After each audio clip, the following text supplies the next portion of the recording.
Hi friends, welcome to the Raja Rao talks.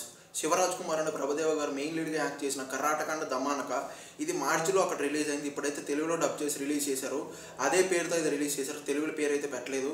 ఇది ఒక action and drama fantasy movie. ఇది ఒక లిటరల్లీ ఎలా ఉంది ఏంటనే సింపుల్ క్లారిటీ చెప్తా. ఈ లోపు అయితే ఒక లైక్ ఒక సబ్స్క్రైబ్ అయితే కొట్టేసండి ప్లీజ్. ఇది నా సిన్సియర్ రిక్వెస్ట్ ఫ్రెండ్స్.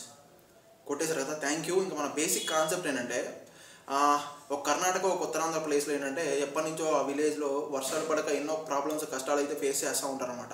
ఆ ప్రాబ్లమ్స్ ఫేస్ చేస్తున్న టైంలో వీళ్ళు అక్కడికి వెళ్ళి ఆ ప్రాబ్లమ్స్ వీళ్ళు ఎలా సార్ట్అవుట్ చేశారు, ఏం జరిగింది, వీళ్ళు అక్కడికి కావాలని వెళ్ళారు, అసలు ఎందుకోసం వెళ్ళారు ఏంటనేది అంత కాన్సెప్ట్ లిటరల్లీ చాలా బాగా అనిపించింది.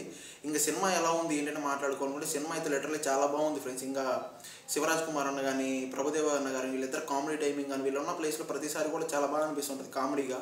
ఫస్ట్ ఆఫ్ అంతా కూడా మంచి కామెడీ ఎంటర్టైన్మెంట్ వెళ్తూ ఉంటుంది. వాళ్ళ ప్రాబ్లమ్స్ సైడ్ ఒకటి, వీళ్ళ కామెడీ ఎంటర్టైన్మెంట్ ఏంటంటే వీళ్ళకి తెలియదు అక్కడ ఏం జరుగుతుందని. తర్వాత వీళ్ళకి తెలిసిన తర్వాత వీళ్ళు ఎలా రియాక్ట్ అయ్యారు, అసలు ఏం జరిగిందనే బేసిక్ కాన్సెప్ట్ లిటరల్లీ చాలా బాగా చూపించారు.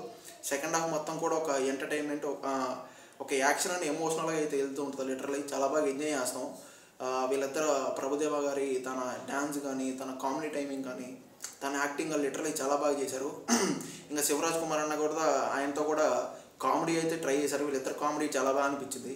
వన్ టైం అయితే హ్యాపీగా ఎంజాయ్ చేయవచ్చు. శివరాజ్ కుమార్ అన్న ఫైట్స్ కానీ అట్లా బ్యాక్గ్రౌండ్ మ్యూజిక్ కానీ లిటరల్లీ చెప్పాలంటే ఆ విజువల్స్ కొన్ని ప్లేసెస్లో చూస్తూ ఉంటే ఎట్లా ఉంటుందంటే ఆ కిక్ 2లో రవితేజ గారి సినిమా ఉంటుంది కదా, అలా విజువల్స్ అయితే ఉంటాయి కొన్ని సిచ్యువేషన్స్.